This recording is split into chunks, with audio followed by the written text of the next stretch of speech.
ফজরের নামাজের পরে একটি সূরা পড়লে সকল ধরনের বিপদ থেকে আল্লাহ হেফাজত করবেন, দারিদ্রতা থেকে আল্লাহ পাক রব্বুল আলামিন আপনাকে মুক্তির ব্যবস্থা করে দিবেন। ফজরের নামাজ কিন্তু খুবই গুরুত্বপূর্ণ নামাজ। এই সময় কিন্তু আমরা অনেকে ঘুমিয়ে থাকি। ফজরের সময়টা হচ্ছে বরকতময় সময়।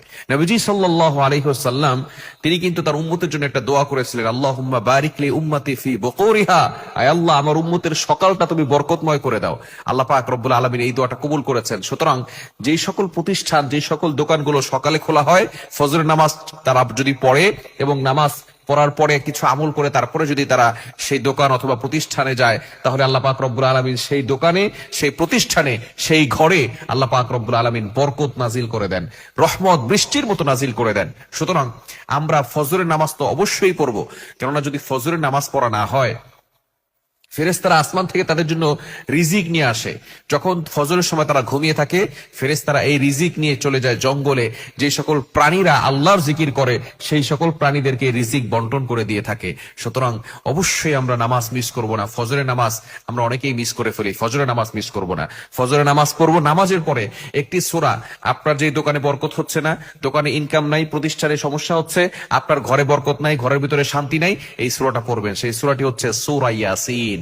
ইয়াসিন সূরাটার অনেক ফজিলত রয়েছে। যে ব্যক্তি ফজরের নামাজের পরে সূরা ইয়াসিন পড়বে, পরবর্তী ফজর পর্যন্ত আল্লাহ পাক রব্বুল আলামিন তাকে সকল ধরনের বিপদ থেকে হেফাজত করবেন। প্রটেক্ট ফ্রম অল অ্যাক্সিডেন্ট, সকল বিপদ থেকে, দুর্ঘটনা, অ্যাক্সিডেন্ট থেকে আল্লাহ পাক রব্বুল আলামিন হেফাজত করবেন।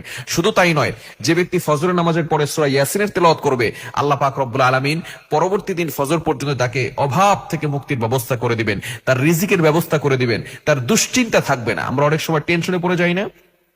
ইয়াং পিপলরা টেনশন করতে করতে হতাশ হয়ে যায়, জীবনের প্রতি তার মায়া চলে যায়। সে বলে আমি আর দুনিয়ায় বেঁচে থাকতে চাই না।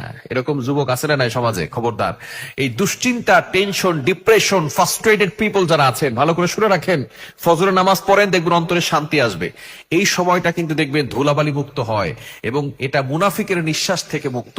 ফজরের সময়টা এই জন্যই মুনাফিকের নিঃশ্বাস থেকে মুক্ত থাকার কারণেই এই যে আবহাওয়াটা থাকে, আবহাওয়াটা গায়ে লাগালে রোগ প্রতিরোধ ক্ষমতা বাড়ে। বর্তমান চিকিৎসা বিজ্ঞান বলছে ফজরের সময় হাঁটাহাঁটি করা।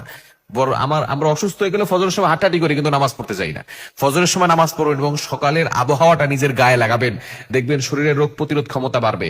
এবং এই সময় নামাজ পড়বেন, নামাজ পড়ার পরে সূরা ইয়াসিনের তেলাওয়াত করবেন, আল্লাহ তাআলা অভাব দূর করে দিবেন, দুশ্চিন্তা দূর করে দিবেন, বিপদ আপদ থেকে আল্লাহ হেফাজত করবেন, টেনশন মুক্ত করবেন এবং সকল ধরনের ক্ষয়ক্ষতি থেকে আল্লাহ পাক রব্বুল আলামিন আপনাকে হেফাজত করবেন।